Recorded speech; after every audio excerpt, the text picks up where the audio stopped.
Well, I realize that quite a number of participants have already arrived in this webinar. So welcome to you. This is not the official start yet. I am from Germany, and in the German language there is one term, Pünktlichkeit, punctuality. It would be literally translated into English. I don't even know whether it exists in English in this form. So I have to start on time. I measure the anointing of a meeting, how precisely it starts, how precisely it ends.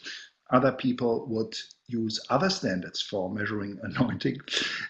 But I have learned that we should give some of the non-German participants who don't even have German blood in their vessels 2 or 3 more minutes to join in, because I see right now a number of people are joining in.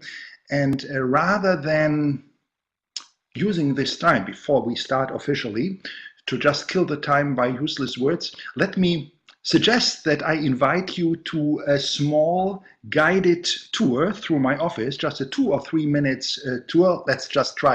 Why do I do this? To invite you to this guided tour, because for me it's quite a challenge to speak against, just right now, against an empty black screen, So I have to imagine that you come into my room right now. I would ask you to sit down somewhere here. You can see this is my office. You have a nice view. This is located between the Baltic Sea there, and on the other side you have the North Sea. And we would have a cup of coffee or tea, or if you are an Adventist, we even would have some water or some fruit juice for you. If you are among the Lutherans and sinners, I even have, if it's later in the evening, some other ideas what to do, but we don't have to expand on that. Here in my office, this is you may have detected it already, a 3-color icon of Jesus himself. So a Norwegian iconographer wrote that for me years ago. And some years ago, a journalist came to this place and spent 2 days with me, just observing me, writing an article about it. And he wrote, the Jesus icon is the energetic center of the office.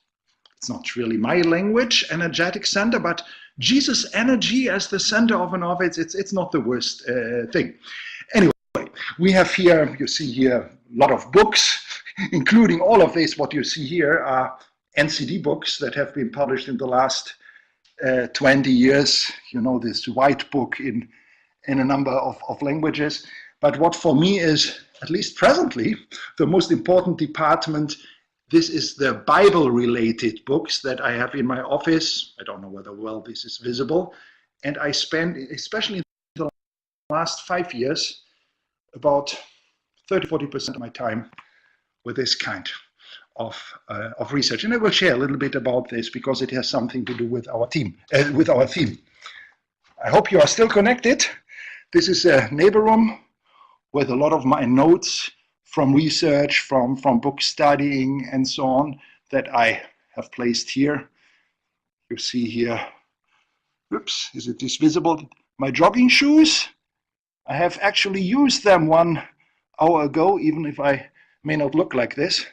And you have more notes here and whatever.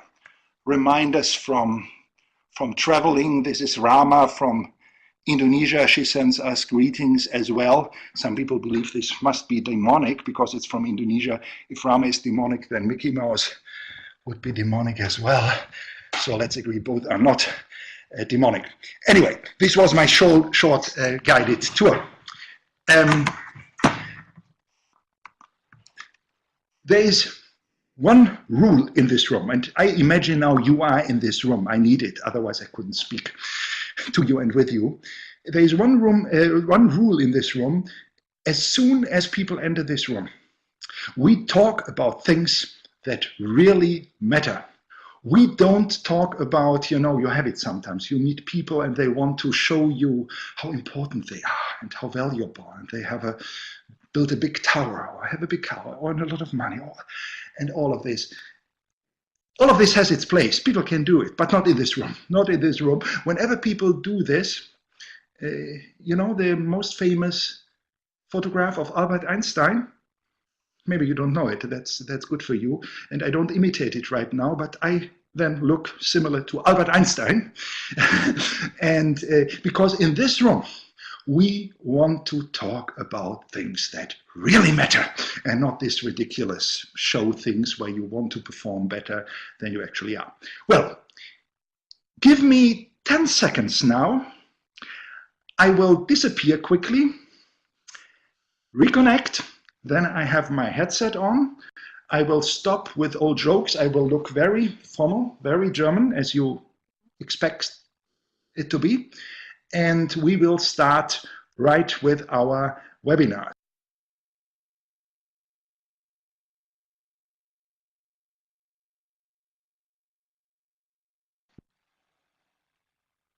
Well, I am back. Was more than 15 seconds, which is a tragedy for me because of Pünktlichkeit. But I will say mea culpa, mea magna culpa. I will improve. I will work on myself that this doesn't happen again. Welcome now officially to this webinar. I'm looking forward to the next 90 minutes or so. I hope you have reserved it. We will have throughout the seminar quite a lot of interactive time. You will listen to me as well, not just guided tours through this office, but things that I believe are very meaningful and very relevant for our ministry. This is very serious. This is the reason why we are meeting here. I have with me here Adam from Australia, Adam Johnston. When I say I have him with me, this is my funny language because we are in a very intense connection, but actually Adam lives at the other side of the earth. I live in Germany, he in Australia. So we learn at school, we Germans, when you dig a hole into the earth and continue and continue and continue, finally you will end up in Australia. So this is where Adam is sitting, and I hope that all Australians learn, you know, when you dig a hole into the earth, deeper and deeper and deeper, or upper and upper and upper, or I don't know what you teach, it's a little bit funny down under, then finally you will end up in Emmelsbill, Germany. So every Australian, of course, knows Emmelsbill because it's just the opposite of the earth. Adam is here with me for two reasons. Number one, he will contribute to this seminar. Number two, he has volunteered to help me on the technical side. You know, if some problems should arise or so occur, you are free to type questions into the chat window, and Adam will try to take care of that if he can. How can we start this seminar? I think it's a good idea. We have produced last year, when we celebrated the 20th anniversary of natural church development, we have produced a 1-minute video. And this video is quite short. You may have seen it because we have displayed it on all of our websites already. But when you now listen to it, this is not meant to be some entertainment, even if it looks like this. But every word that you find in this video has been well chosen, and it has a direct affinity to what we will be doing in the next 90 minutes.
Well, everything that we have seen in this small video, all of these words have a direct bearing on our theme, Empowerment 3.0. You may have overlooked it before or not, I don't know, but NCD stands for Natural Church Development. We know it. It stands at the same time for Natural Character Development and Natural Community Development. This has been the meaning from the very beginning, but now we stress this for reasons that will become more apparent, I hope so, toward the end of this seminar.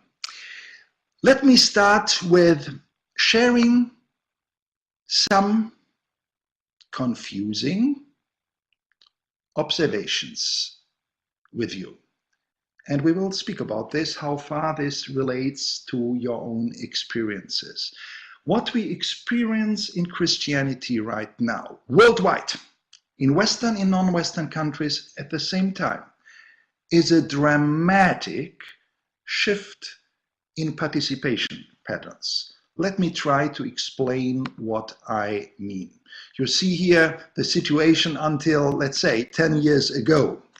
And this is still true. It is still true. It's a universal law. We work on the quality of the church, and this creates, on average, not in every single case, but on average, certain quantity. This is what our whole NCD research is all about, and it is still true as it has been 10 years ago. But what has changed? And we have indications from our research and from many testimonies around the world. In the situation now, when we look at the same quality of the church, it's still true that it produces quantity, but this quantity now is somewhat smaller than it used to be 10 years ago. And I'm speaking about this short time span, not 50 years ago, not 100 years ago. We cannot speak about that time because we don't have data for that anyway. There is something going on right now that influences here the results that we can see. We can even put it the other way around. In order to achieve the same quantity that we wanted to achieve 10 years ago, here we have the same quantity possible, but we only achieve it with an additional portion of quality, which was not true 10 years ago. This is a new discovery. It can be a puzzling discovery. For some people, it's an alarming discovery. For me, it's not alarming at all. We have to draw consequences out of it, but it is some wonderful challenge that we can address. Let me summarize 3 discoveries that we made. Number 1, people have drastically changed their participation patterns. Let me make it clear. I'm not speaking right now about people who have withdrawn from the church. They used to be Christians, now they are Buddhists or atheists or Marxists or whatever. I'm not speaking about this. This is another phenomenon and it's worthwhile addressing, but that's not our topic here. And I'm not speaking about people in Western European countries, you know, they had been nominal Christians 20 years ago. They are still nominal Christians, but they are dropping their church membership. My God, I mean, we are not upset by this phenomenon if non-Christians quit their membership and don't want to pay their pastors any longer. I'm not speaking about this. I'm speaking about super committed Christians. They are now very committed, and they had been committed 10 years ago, but their participation pattern has simply changed. They love their church. They love their pastor. They don't have a theological conflict. They feel at home with their family, all of this. But now let's come up with numbers. Rather than attending church 6 times per month, as they did 10 years ago, 6 times per month, all 4 main worship services, plus 2 special worship services, the super committed people, now they may attend church 3.5 times per month. Almost every Sunday. It's very high commitment, but statistically it looks, if you put all of this together, like a 40% decrease in church attendance, and people are puzzled by that. Or let's assume a person who attends church 3 times per month may now shift to attend church 2 times per month. Still, they have the same level of commitment, but their participation pattern has changed, and statistically, this results in a strong decrease of church attendance, or a slower increase if the church has increased before. Well, what I want to say by this is no indication of any decay of Christianity. People are free to interpret it like that, but I would warn against that. There may be other tendencies that point to a decay, but this is not the point here. They are simply different patterns of participation that apply, by the way, to small groups as well. And this trend can be expected to accelerate strongly in the future. At this point, rather than me going on talking and talking, let us do a first small survey. When you think about this question, have you experienced this shift that I've just shared about in participation within the churches you work with?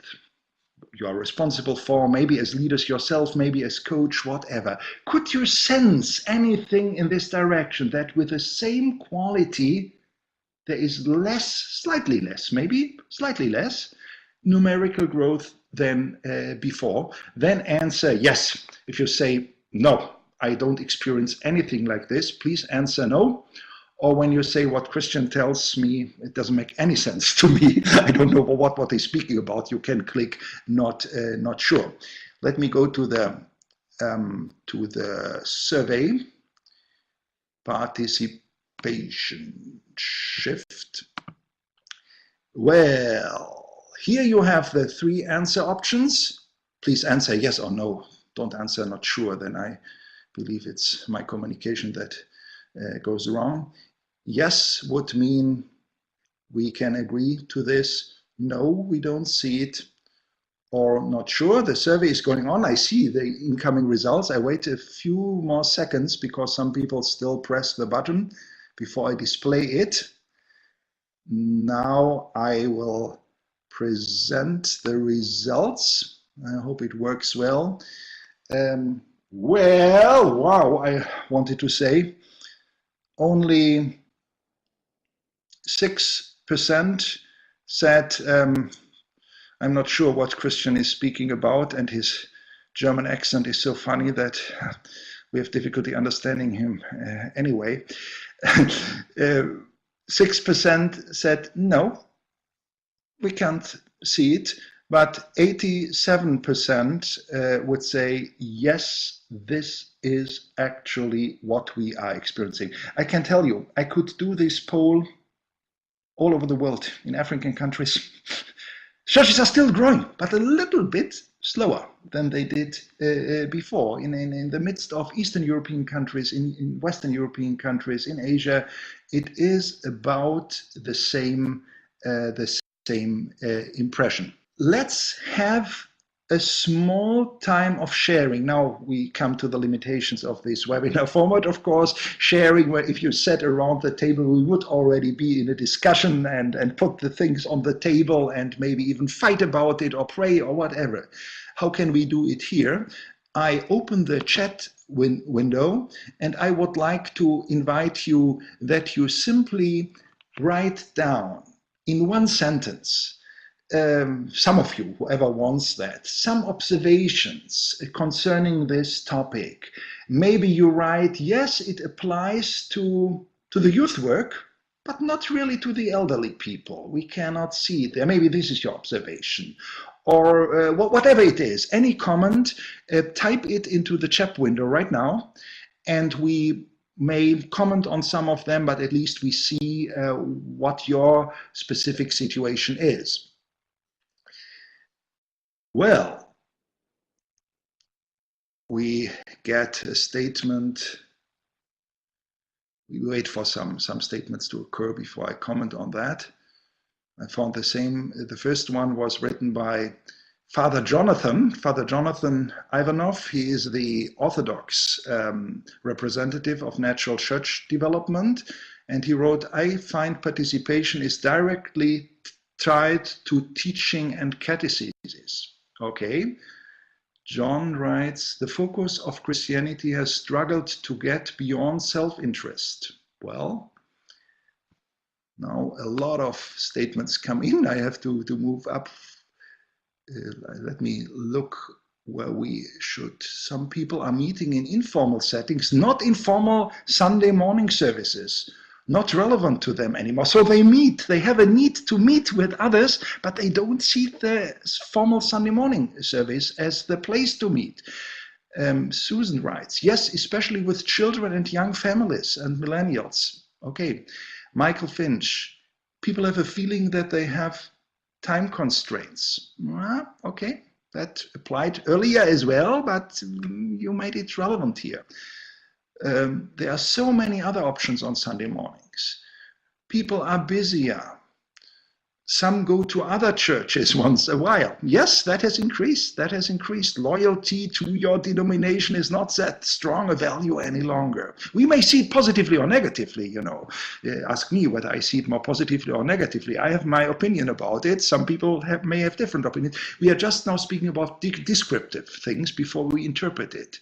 Yes, I see this in multi-generations. Participation has moved from church attendance to servant evangelism. I mean, Del, we don't have to ask you whether you see this trend positively or negatively. From church attendance to servant evangelism, it's one way of seeing this trend, of interpreting it, and you have some specific observations in mind.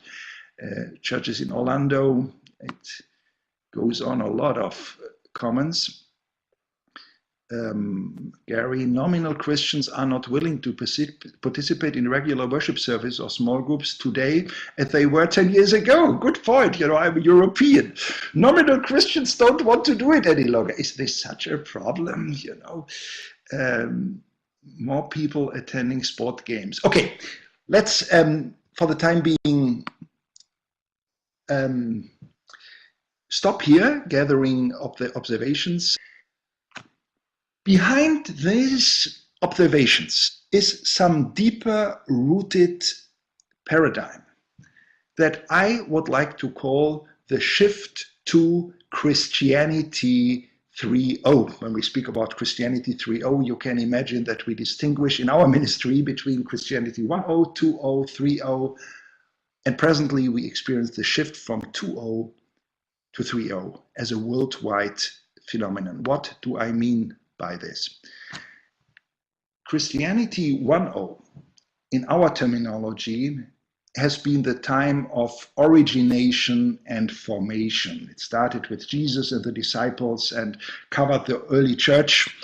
When did it come to an end? You can discuss it. Some would say when the last original apostle died, or when scripture was defined. Some would say the first 3 or 4 centuries. We would call it as Christianity 1.0. This is, by the way, the time when scripture emerged. However, some would like even to go a little bit beyond that, the 5th, the 6th century, whatever.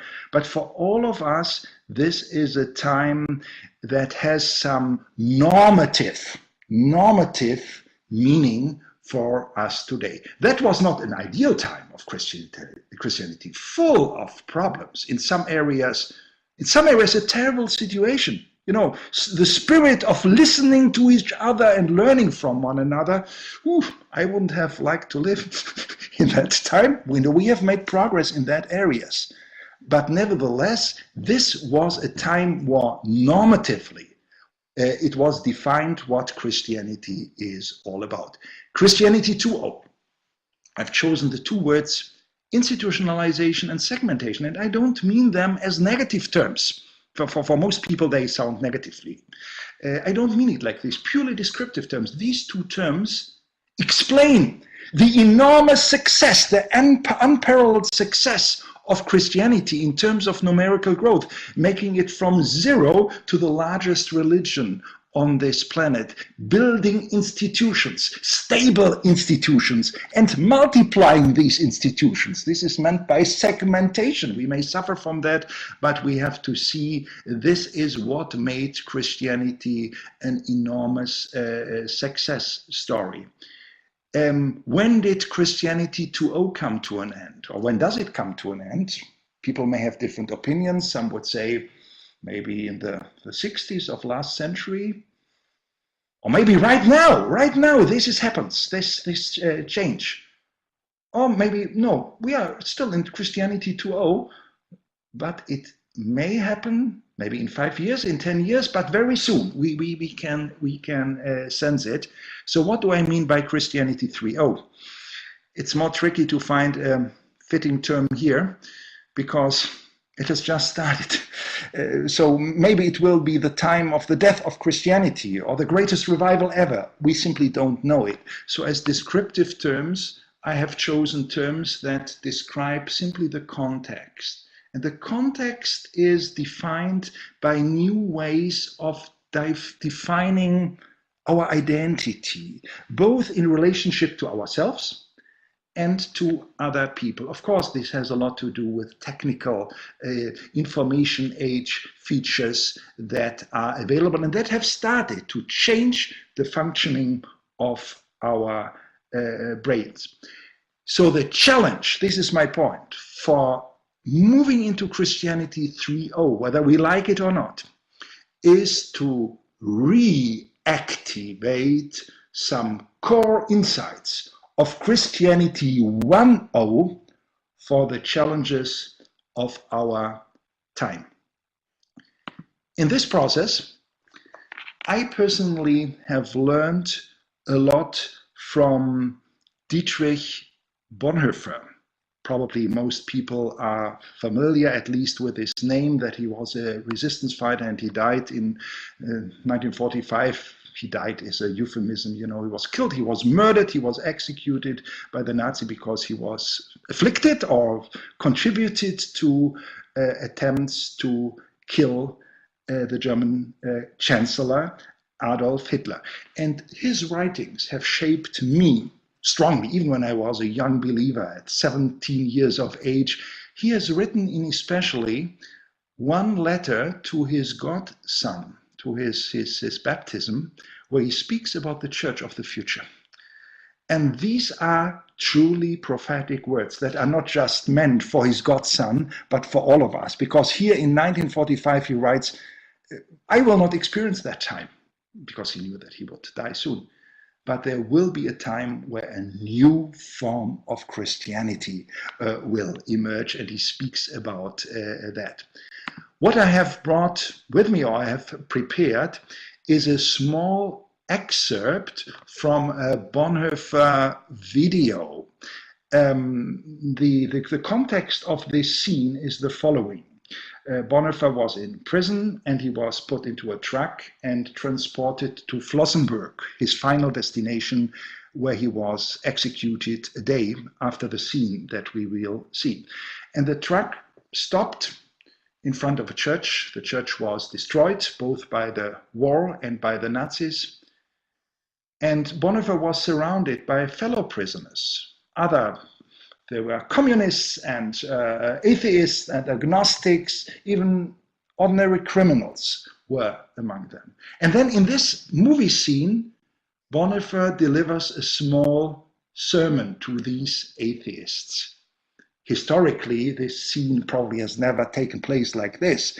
But what is true is that every single word that we will hear in the next 3 minutes from Bonhoeffer is an excerpt from this letter that he has written to his godson, where he spoke about the church of the future. Please listen with me carefully. It's not entertainment, to this 3-minute excerpt. For me personally, it has planted a vision what church should be all about, and it in a prophetic way precisely describes the necessary shift from Christianity 2.0 to Christianity 3.0.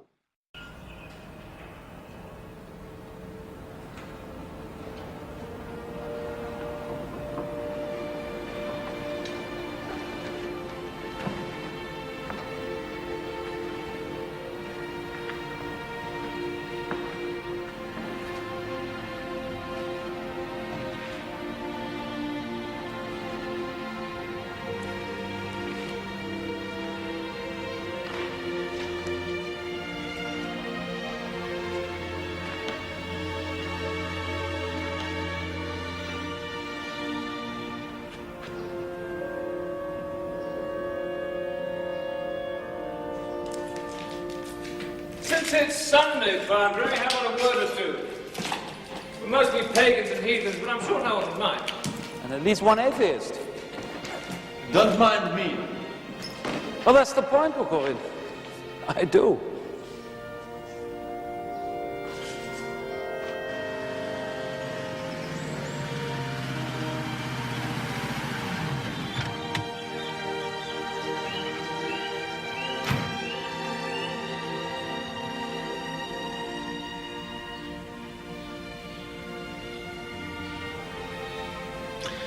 I've been thinking about what Christ will mean in the future.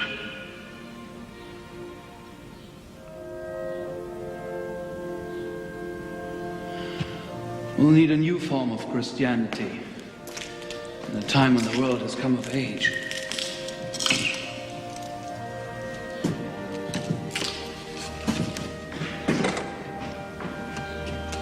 I think there's only one purpose of religion in a modern world, where people must come and share each other's suffering and share the suffering of God in a godless world. We need more than just religion in the formal sense. We need faith and Jesus Christ at its center. Real Christianity means sharing each other's pain. It is not for us to prophesy the day when men will once more ask God that the world be changed and renewed. But when that day arrives, there will be a new language. Perhaps quite non-religious, but liberating and redeeming, as was Jesus' language. It'll shock people. It'll shock them by its power. It'll be the language of a new truth, proclaiming God's peace with men.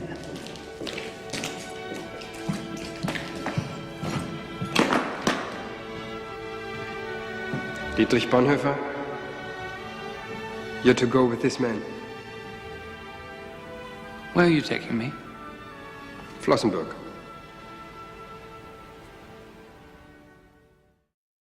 And Flossenburg was then actually his last station where he was executed a day later, and he was fully aware of that.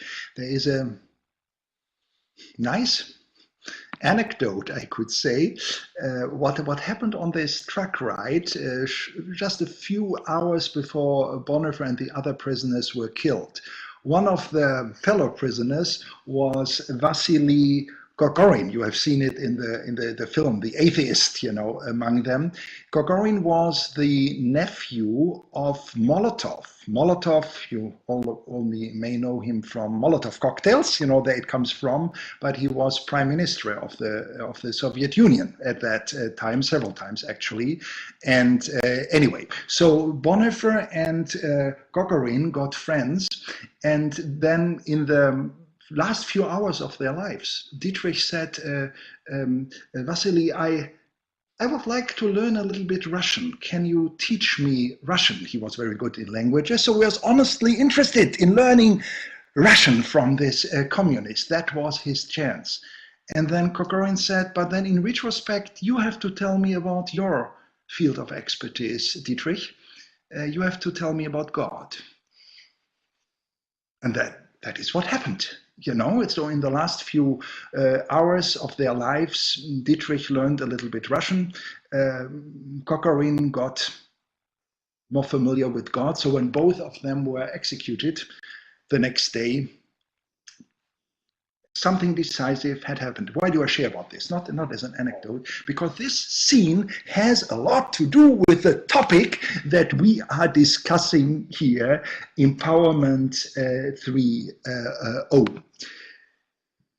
I would like to summarize the three key features of what Christianity 3.0 is all about in these three statements. Number one, it is a shift from the institutional to the personal level.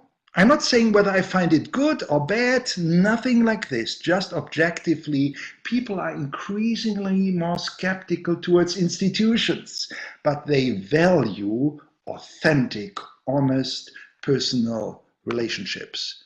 Number two, the discovery of neglected New Testament insights. Why did I put this on the list? Do I see it happen everywhere? No, I don't see it. I say we have to work for that. That must happen. That's a necessity to take key insights from Christianity 1.0, it can be from scripture, it can be from church tradition, and makes them useful for our shift from Christianity 2.0 and 3.0.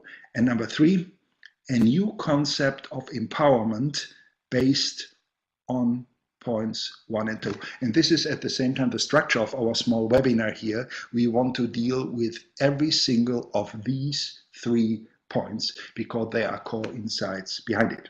Just that you know what I have, how I've spent 50% of my time in the last 6 years. I've extensively worked on 2 projects that will be published in book form the beginning of next year and the end of the next year. One on God's energy, and the second on Bonhoeffer's vision for Christianity 3.0. Well, let's start with the first point. Shift of focus from the institutional to the personal level.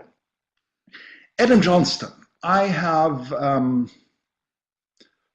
heard you share with me, was it 2 years ago or something like this, maybe even more recently, some puzzling research insights that you made.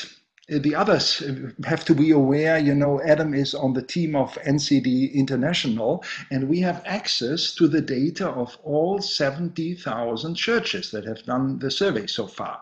And you can imagine what we can learn from that when we study carefully this data. A lot of this is just routine work, very draining routine work. It has to be done. Thank you for Adam that you are involved in that as well. But every now and then you have this eureka experiences. You find discoveries and you have difficulty believing them, and then you think about them. And you shared about one of these eureka experiences some time ago that have directly to do with this point. Adam, would you mind sharing with all of us 4 or 5 minutes about these insights? Certainly. Greetings all from the other side of the Pacific for some of you and the other side of the world for others. Many of you heard me present on some of these topics in the webinar earlier this year in the 3 spheres of NCD webinar. I guess what was happening some time back at the point of looking at this research was our ongoing efforts to determine any new insight possible that related to church development broadly, but also in particular dynamics related to attendance patterns, or very specifically the steps taken by leaders in order to bring about change and the effectiveness of those steps over the course of time.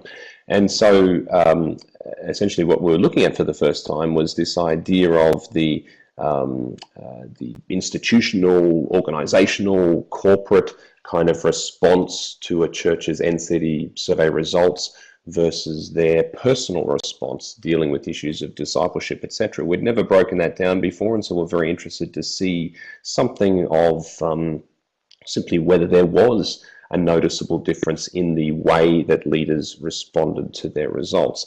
What we found was certainly very, very significant. And again, in this context, we're not looking at our preferred approach or what we wish would happen one way or the other, but simply if a church is faced with the standard pillars of the 8 quality characteristics and a minimum factor, what would their response be spontaneously, and what does that tell us about possible needs for adjustment in the course of time as to the way they may need to move their church forward into the future. And so what we explored was this personal items and corporate items in the profile. What you can see here on the chart is the kind of difference that emerged between the progress made between first and second survey. So this is the spontaneous reaction on average of churches of all sorts, many different kinds of denominations across many different countries. And what we could identify was that the progress made on corporate items was significantly higher than that which was made on personal items. In fact, leadership teams on average make 85% more progress on the corporate organizational aspects of their NCD results than the personal, such as the default response towards the more institutional aspects. Now, we must immediately say there's nothing wrong at all with this institutional or corporate component. It's very important, an essential part of church development to develop the environment and essentially the environment and framework in which personal growth can take place. But then, of course, it does point to the need for the personal development to follow on from that. And that's really the area that we are pursuing strongly now, knowing that the default is very strong on the corporate organizational side. How do we then assist churches to make even greater progress on the personal side? And even in areas, if you take an area like passionate spirituality, which you would inherently probably view as quite a personal area.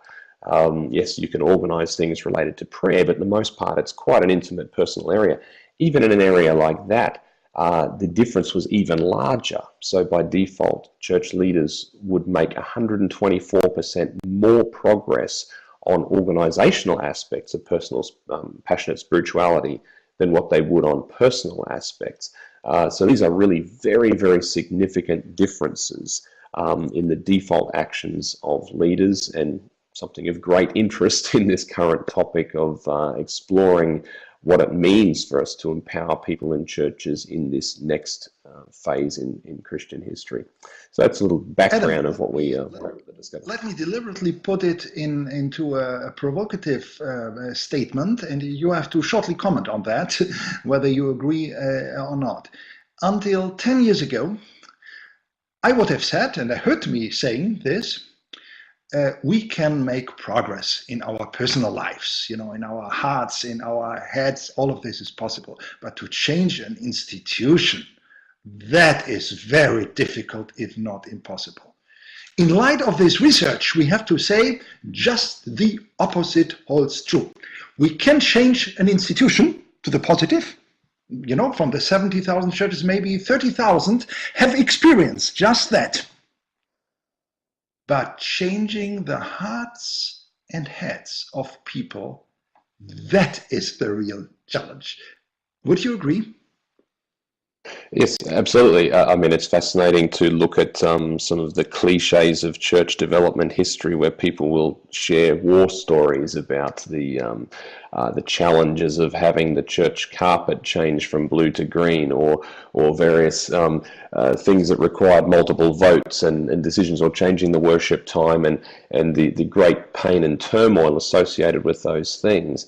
But despite those, perhaps in some instances, slightly more superficial organizational parts, and other more important ones as well, despite the challenges faced there, it still seems to be strongly the case that church leaders and elders are far better equipped and far better skilled at those institutional organizational changes than what they are at the personal level.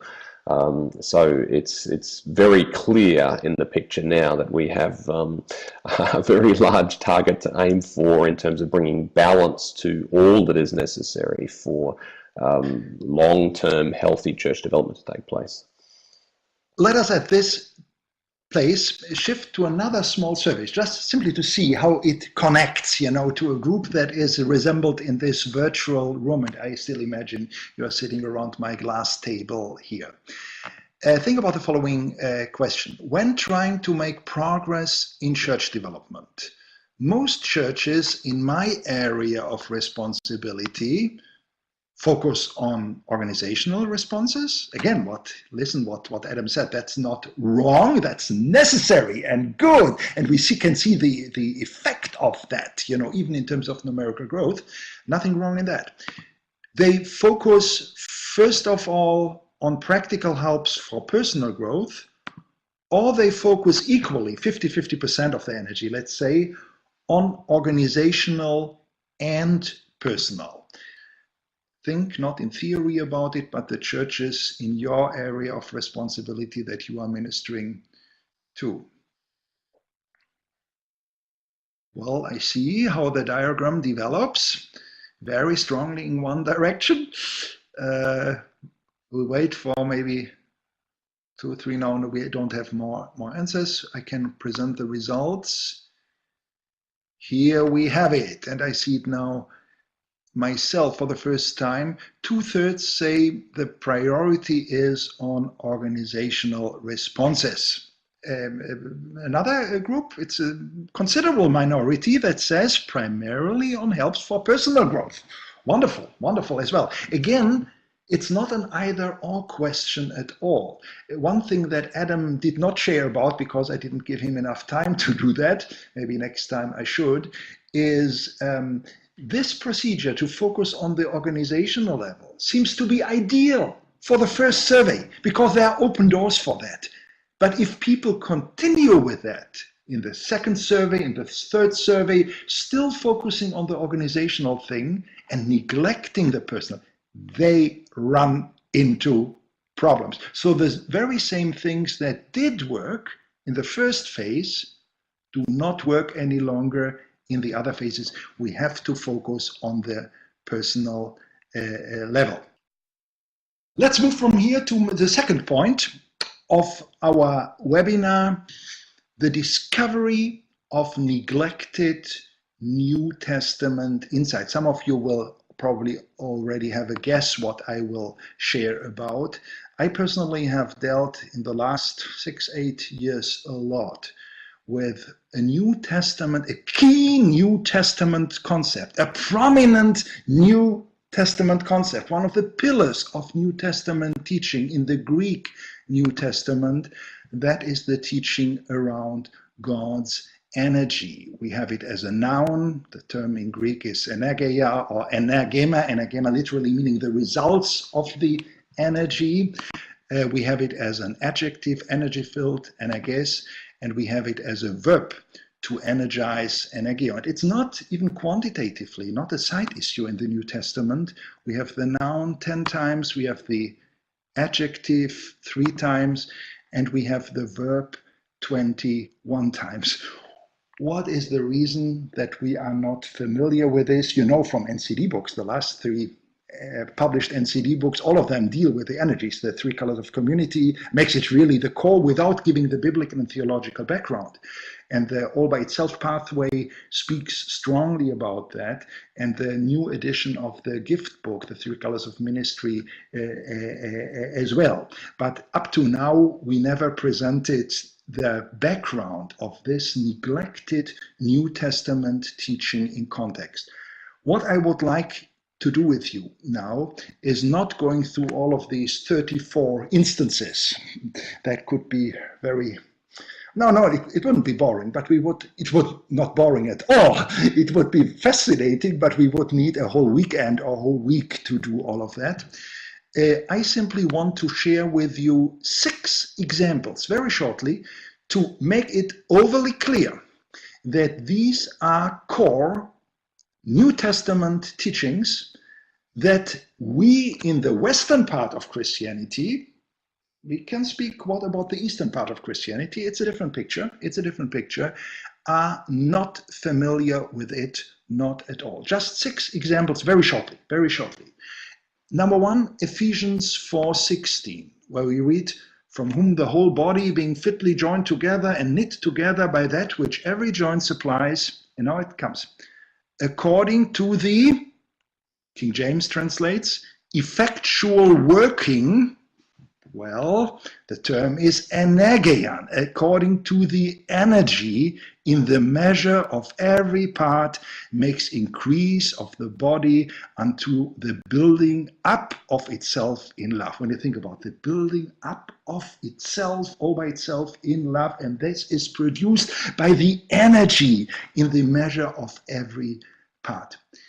How is this this verse translated in different Bible translations? According to the energy in the measure, and metro in Greek, of every part. Well, King James, we have already read it. According to the effectual working. You know, the effectual working. That is the category we are working with, in the measure of every part. Okay. NIV, even simpler. As each part does its work. We simply have to do our work. We have to work harder, maybe. Could be. That is the secret, what is taught here. New American Standard. According to the, not just to the working, to the proper working. Oh, it must be proper, the working. Proper is not in the Greek New text, really, but there is a need to add something. Just working doesn't seem to be enough, but energy must be avoided at all costs. English Standard. When each part is working properly. You know, this is how bureaucrats can see it. All of us have to work properly. This is what the New Testament teaches us. There is more behind it. International Standard. As each individual part does its job. I mean, this is the most extreme thing. You know, we have to do our jobs. This is what the Bible teaching us. So what has happened? While the NCD, I'm sorry, that was Dr. Freud. While the New Testament teaches according to the energy of every part. It's an incredibly rich concept. Our understanding is we have to do a job and we have to do the job properly. And the same dynamics I could now illustrate for all the 34 verses when it comes to translations in other languages apart from Greek. Second example, Colossians 1:29. We read, Paul writes it here, for which I also labor, striving according to his, King James says working, but the text says energy, which is being energized in me mightily. It's more than a different nuance, the different translation. I would like to draw our attention very shortly to the term striving according to his energy, because some people can think about this, Paul has lived in such an energy field, everything was quite easy for him and it just flew, and this is energization. It's a wellness package, you know, everything works wonderfully and quick and light and we have good feelings and so on. The term for striving is the term agonizomai. It's the same root that Luke uses to describe Jesus' fights in the Garden of Gethsemane. Where we read in the New Testament, there was an agony in Jesus. This is the term. So the whole verse implies that Paul was in the midst of incredible problems. Energization happens in the midst of fight and pain. What gives us the strength to endure those struggles? To address the resistance over and over again, to go on fighting in spite of tiredness, in spite of sweat, in time of tears. It is God's energy.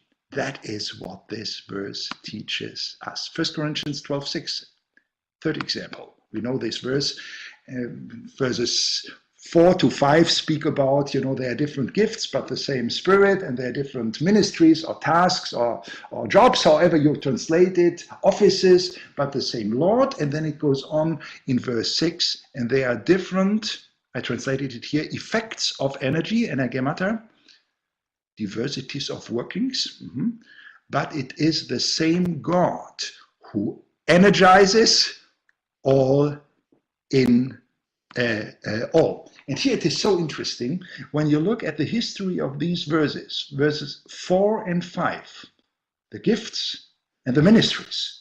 We have taken consequences out of it. There are hundreds of gift tests and ministry offices. It plays a prominent role in theology, but the energy element has never made it into the Christian toolbox. It was simply ignored because of questionable translations.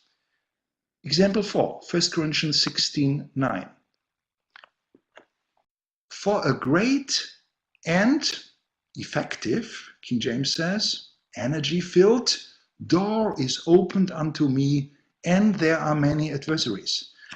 This speaks about an open door, and many people understand, an open door is that everything runs smoothly. The doors open themselves, you go through it, you are welcomed, your life becomes pleasant, and God works like this, and you praise God for that. Nothing is true here. An open door simply means an energy-filled door, filled with God's energy. The verse goes on, and there are many adversaries. It doesn't say there was an open door, but there were many adversaries. No, but would be completely nonsense. No, and the adversaries are part of this energy package that Paul experienced. Even an indication that God's energy was there were the number of adversaries here. An incredibly powerful concept. Example 5, please excuse me that I run through this. It's really what I spent more than a year working on these verses, and it's frustrating for me to share it now in such a small, short time, but I simply want to give a feel for that there is a whole dimension in the New Testament that is fully biblical, that we have still to discover, and that prospect is not threatening at all. It's wonderful. It's wonderful that we have to discover something new that will help us come to grips with our challenges right now. For it is God who works, King James says. I translated, who is the energizer. Literally, it's for energon, the energizing one. God is the energizing one in you both to will and to do, to work, to accomplish, whatever, to energize again in order to fulfill his good purpose. If we had the time, I would love to spend 2 hours with you on this verse alone. We know that it starts with the preceding verse is that we should work on our salvation with fear and trembling. Very, especially for Protestants, very confusing word from Paul. We should work on our salvation, and then at that with fear and trembling. But it makes a lot of sense because it goes on, because God is who is the energizer behind you. Both he energizes your will and he energizes, King James translates, your work. He energizes your own energization, your own passing on. He does all of that. And the consequence out of this is to work on our salvation with fear and trembling. It's a completely more than just a new nuance. And maybe just a final example in this crash course on God's energy according to the New Testament, James 5:16.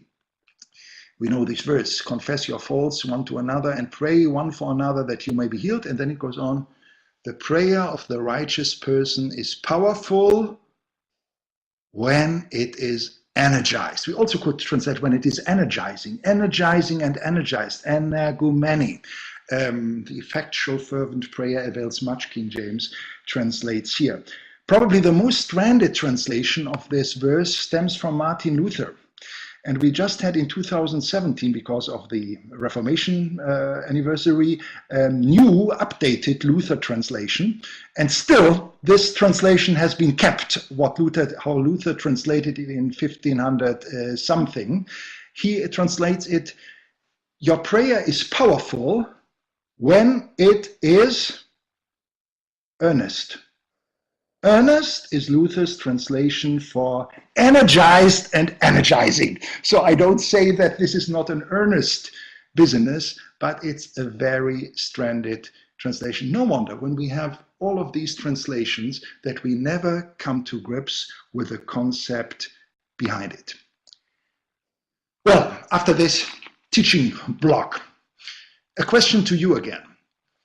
Have you encountered the teaching on God's energy anywhere outside of the NCD world? I hope you are now in the poll.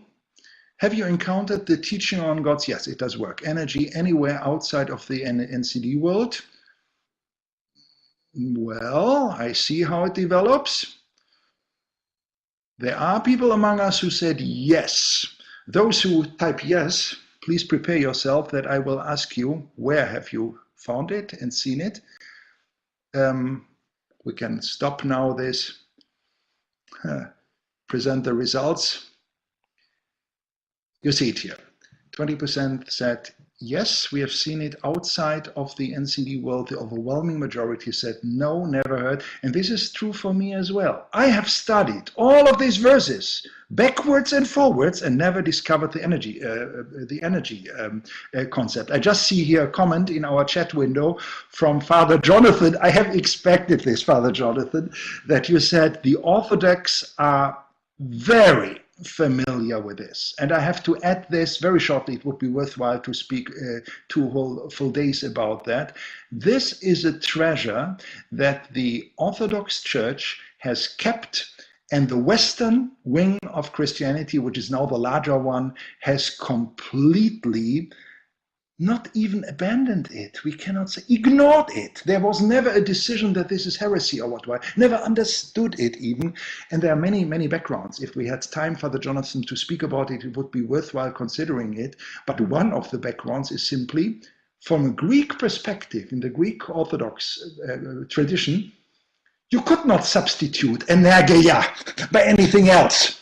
You had to stick to this term, but all the others, the Germans and the Danes and the Spanish and the English and all of them, they could opt for other options because they had to translate it as well. And in actual fact, the concept of God's energies play an important role in Eastern Orthodoxy. But still, Father Jonathan, probably you would agree, there is much more to discover in that area, even for Orthodox, in terms of application of this powerful concept. Yes, I agree, Father Jonathan writes, much more to discover. Yes, yes. So it's not something, the Western world, the Western Christianity has to see that this is a New Testament concept. They don't know it. They don't know it. It will take 3, 4, 5, 6, maybe 15 years until it's general agreement. We have to work for that. In the Eastern Orthodox Church, it's already part of your tradition. You almost have something like a dogma, like the Trinity about it, about God's energy. But there is much more to implement, to relate it to other parts of our lives. Let us draw practical consequences out of that. A new understanding of empowerment as releasing and imparting God's energy. We could, I have to explain, empowerment 3.0. We can distinguish 3 empowerment foci. Empowerment 1.0, the empowered leader. Even the early books on NCD, where we have the quality characteristic empowering leadership, in some languages it had been translated, or they tried to translate it like this, I stopped it, translating empowering leadership as empowered leadership. A strong leader, that was the understanding. There's nothing wrong in a strong leader. There's nothing wrong in empowered leadership, but that was not really what we tried to communicate. Let's call this empowerment 1.0, strong leadership. Empowerment 2.0 is something that Adam described a little bit. You know, we have our survey results from the NCD Church survey.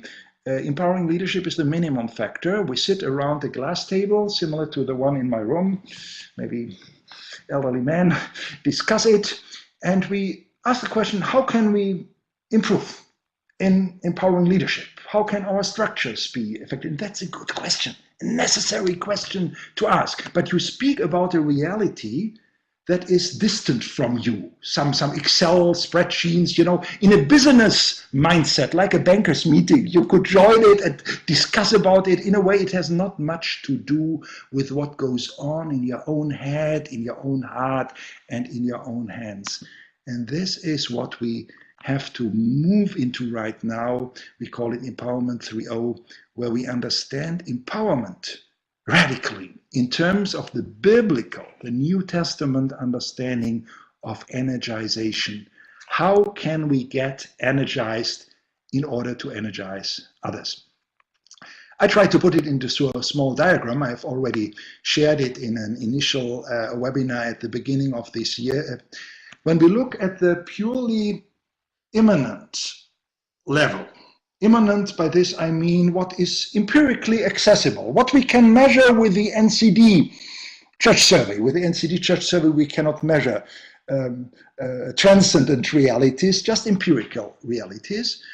We see a cause, we see effects. You know, we work on the health of the church, it's the cause, and we see the effect, the church grows.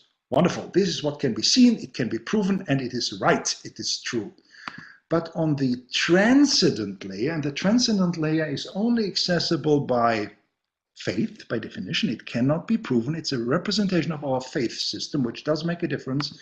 We see God energizing the cause, energizing the effect, and energizing the principles that we use. So in all three cases, God is at work. And also number 4 is true. We do something and it has an effect. But from all these 4 arrows, number 4 is the least important one. It comes close to virtual reality, you know, when we look at the trans-empirical layer. And the goal of Empowerment 3.0 is becoming fully aware of what happens in all 3 directions on the transcendent layer that we can see here. 2 or 3 examples. Let's take healing. I'm not speaking here necessarily. It could be related to supernatural healing as well, but I just speak about healing as a medical doctor. You know, the art of healing applies it. On the empirical layer, we see the following thing. A doctor heals a patient. Yes, that is true. It can be proven. On the trans-empirical layer, we can see, or we can believe, we can interpret it like this, that the healing power is in the doctor. God gives it to the doctor. It is in the patient, number 3. And it is in the medical art, in the principles that the doctor applies. So from a purely immanent level, we could say the doctor applies a therapy and the patient gets healthy. True, absolutely true. There's nothing wrong in it. But when we add the transcendent layer, we can say God works through arrows 1, 2, and 3 all at the same time. So when a patient says, the doctor has healed me, that is true. When he says, the medicine has healed me, it is true. When he says, there were self-healing forces in me that were activated, arrow number 3, it is true as well. But none of these statements is in contradiction to the statement, God has healed me through all of this. This is what faith is all about. Now, relating it to empowerment, very obvious now. On the empirical level, we see a coach or pastor, whoever, you know, leads a church to health or to growth. In more than 30,000 churches, we have seen this. And purely empirically, we have to restrict it to this statement. But on the trans-empirical layer, we see that God grows the church by empowering the coach, or now we could say energizing the coach, if we apply this New Testament concept, by working through the biblical principles. God is in the principles. These are not mere management techniques. No, no, no, no, no. A great misunderstanding. God is working through them. And number 3, releasing, we know this term, all by its self-growth in the church itself. On an immanent level, the coach, the pastor, whoever applies NCD principles and the church grows. How wonderful. We can do it. On the transcendent level, God works through arrows 1, 2, and 3. And if we summarize it, we simply have to say, this is not meant as poetry, but as strategy. This is what Empowerment 3.0 is all about, to get an awareness and to strategically utilize the dynamics of the upper layer in this diagram. Well, I have worked, and I will continue to work on that, on a 7-step coaching process to help people understand in their heads, in their hearts, and then it should move into their hands as well, these dynamics, so that they can pass them on to others. There are seven phases in this process. I don't want to explain all of this, just to give you an idea. Information, penetration, identification, then the The climax is number 4. It's not number 7. It's synchronization, then application, meditation, transformation. We can speak about this, what all of that means. I have already started this coaching with atheist clients, where I don't use Christian categories, of course, but just refrain myself to brain research, to psychology, phase 1, expand your mental paradigm. Number 2, invest in symbol grounding. Number 3, discover your personal energy system. Number 4, harmonize conscious intentions and unconscious needs. A secret. Number 5, establish health-inducing routines, apply focusing techniques, and shift to autopilot. I want to start to work with Christians next year on that, where we interpret the whole thing in a Christian way. And this different interpretation, it's not just changing terminology, it makes a difference. Whether or not you bring God into these dynamics, even my atheist friends, when I tell them that, I say we can restrict it to the purely immanent layer, of course. But if you should be interested in the transcendent layer at any given place, ask me. I don't teach about this on my own initiative, but I would be happy to speak about what the factor God makes a difference here. Phase 1, revisit scripture. We have just started to do it, with a new look at some of the verses of the New Testament. Number 2, allow God's word to permeate your whole being. Symbol grounding. Discover your energy God's energy within you. Then synchronization.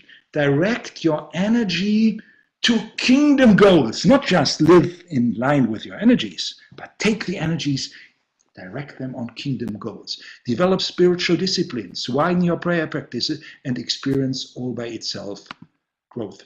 Well, the center of this is this, now I use a wrong language when I say this magic point, but it comes across almost as something magic of synchronization between unconscious intentions and conscious needs, or the other way around, or directing our energy deliberately to kingdom goals.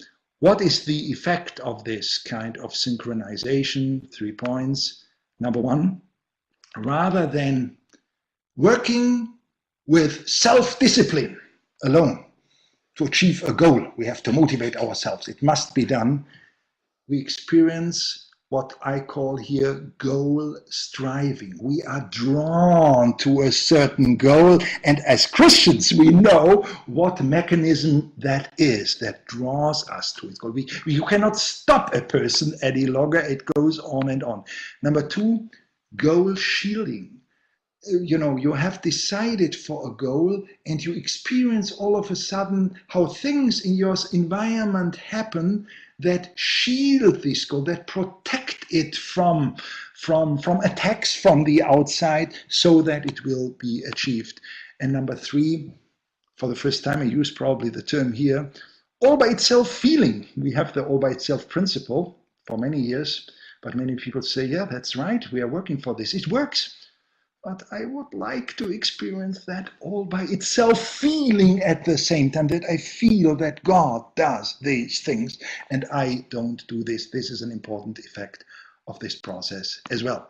So what I would like to do, beginning with next year, is invite people into coaching groups with 4 to 12 participants through not this platform, but in a sort of webinar context where more direct interaction is possible in such a small group. We plan for 7 sessions plus personal debriefing, and there are 2 goals. Number 1, achieving that kind of synchronization in our own life, step 4 in our pattern, and goal number 2, learning to share God's energy with other people. Well, we have a little bit more time, and let's use it for some more interaction, Q&A time. We can do it that you type your questions, and they could address Adam, they could address me, it could be just comments for the whole group that you would like to share. Simply type it into the window and we will see how we can address them. Please feel free to get rid of your questions. This is even the place of virtually throwing rotten tomatoes or rotten eggs on people. I feel very protected through the screen between you and me. Would there be an opportunity to get a copy of your PowerPoint? Yes, yes, yes, yes, yes. Apart from the fact that I have done it in Keynote and not in PowerPoint, but all of this will be made available. No problem. I mean, that's the reason why we produce these things, that they can be used, and feel free to share it with whomever. This is how energization works, you know what I mean, to pass it on with other people. If you, at the moment that you protect it, you stop energization to happen. Let's put it into theological terms. It's so dramatic. Dell, is the Holy Spirit's resurrection power, Romans 8:11, similar or different? It's an interesting point.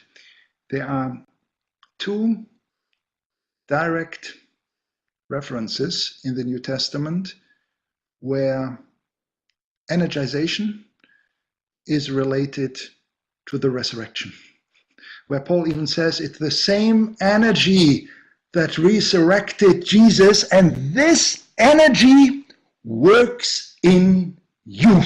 Resurrection power in you yourself. We don't have the time to go into details here, but the answer to your question is a clear yes.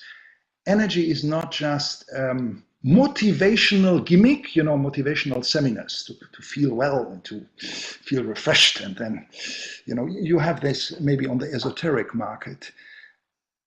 But in the deepest analysis, we are speaking, it's a good point, about resurrection power. In the energy, we encounter God Himself. This is, if Father Jonathan had the time to speak about this, the Orthodox Church understands the uncreated energies, as they call it, as a manifestation of God Himself. God is present in His inaccessible essence. We cannot approach that. And He is accessible through the energies. The image would be, His essence would be the sun. The energies would be the sun rays, you know, which is the sun. It is the sun, the rays. It's nothing different, but that is accessible. But the sun itself, so to speak, the essence, is not accessible for us. Uli Wolf, I wonder if the word energy became more popular with the Industrial Revolution after the first translations were done. Very good point, very good point. We cannot speak about the question now, why did all the languages, all of them, decide not to render that, with very few exceptions, energy. And I dealt with this and came up with 18 reasons that explain that fact. But one is true, in the various languages, the term energy as part of the native vernacular that is really used became popular only in the 1800. It was first mentioned in English in 1804, and in 1850 it became more popular, so that everybody used it. So you cannot kill Martin Luther for not using the term. The term was available in German at that time. It did exist, but it was not an everyday term. So he didn't have other options. But this is a long time ago. For the last 200 years, we have this term available, and still we do not render it like this. This is what I would in fact criticize. Greg, if you are introducing NCD to a church for the first time, whereas now we introduce them for the first time to the all by itself principle, would it be appropriate to include the all by his energy concept too? Good point. You think future oriented. You think about, you know, what do we do with all of that? I can say it for my person. I now have learned things that I didn't know 20 years ago. I mean, it should be like this. It would be a tragedy if I hadn't learned anything new in the last 20 years. And I would introduce NCD now differently in an expanded version. Nothing is wrong. Nothing is wrong what we have done in the past there. I cannot see any mistake there, but the understanding of what all by itself growth is all about especially from a New Testament perspective, was incredibly deepened. Jonathan, the energies would be things like his love, his peace, his grace, his joy. Yes, it could be an abundance of different things. This is, you in the Orthodox Church use this terminology distinguishing the sun from the sun rays. There is only one sun, not two suns, but there is an endless number of rays. So energy can have a lot of manifestation in which we can meet God. Susan, we have been using the concept of synergizing God's energy in individuals, in community, and the activation of our gifts to accomplish God's vision and plan. Now I understand it in a way that you have worked on spiritual gifts and you combined it with the energy approach. Wonderful. Wonderful, absolutely. This is what Paul describes in 1 Corinthians 12, 4-6, many gifts, same spirits, many tasks, offices, the same Lord, and many effects of energies, but the same God who energizes all in all. The concept of spiritual gifts will be incredibly deepened when we combine it, as the New Testament suggests, with the concept of God's energy. Well, let's shift to my wonderful pre-prepared screens. As a German, I always have to be on the safe ground. Questions are so charismatic and so emotional, so Germans feel threatened by that. Of course, that's not true, but there is some truth in the following statement. One of the reasons why the West has not encompassed the energy concept is that from the beginning, the Western Church, the Western wing of the Church, our leading theologians, including Augustine and so on and so forth, they were lawyers.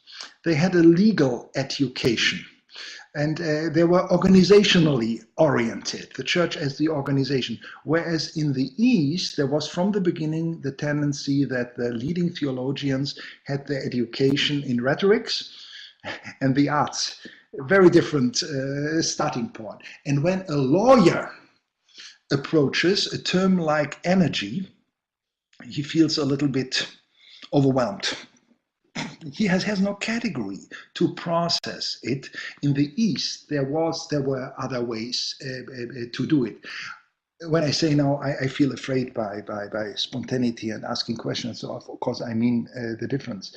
This is the reason why I suffer a little bit from a webinar like this, because this heart-to-heart communication, where you really share about yourself, where you open your hearts, where you are even free to reveal your dark side, only then will we make process with empowerment. That's a core ingredient of empowerment 3.0. Having this transparency that people can look into our hearts, because only then the energy that God has imparted to us flows to other people. Well, I see we are coming to the end of our time. I, as a German, measure the anointing of the meeting, whether I will be able to finish on time. My wife in a few minutes will ask me how anointed was this meeting, and I will answer her, we finished on time. And then she knows it was a great encounter, a spiritual encounter that a Christian has had. Again, it was in a way a pity that we could not speak face to face. It will be different when next year I will move to web-based coaching groups of 4 to 12 people. We will have more direct forms of interaction there. Before we say goodbye, let me pray with you, and then we definitely will have chances to reconnect. Heavenly Father, thank you for this challenge and privilege of this unique and troublesome way of communication with many different people while sitting in front of a black screen. not listening to, not hearing actual feedback, and yet it is actual communication. It is not virtual communication. No, we are actually connected. And I ask you, because this is what you can do better than the internet, that you let your energy flow in powerful ways now into the hearts of the people who attend this seminar. We urgently need it to be filled by your love, by your wisdom, by your power, by your energy, so that this energy flows out of us to other people. And we ask you that we experience that in a powerful way, and that our strategic work that we are committed to do contributes to this process to happen. My last statement before we say goodbye: I'm sure that without understanding and applying the concept of God's energy, empowerment will be reduced to mere church cosmetics. Thank you for your time. God bless you, and goodbye.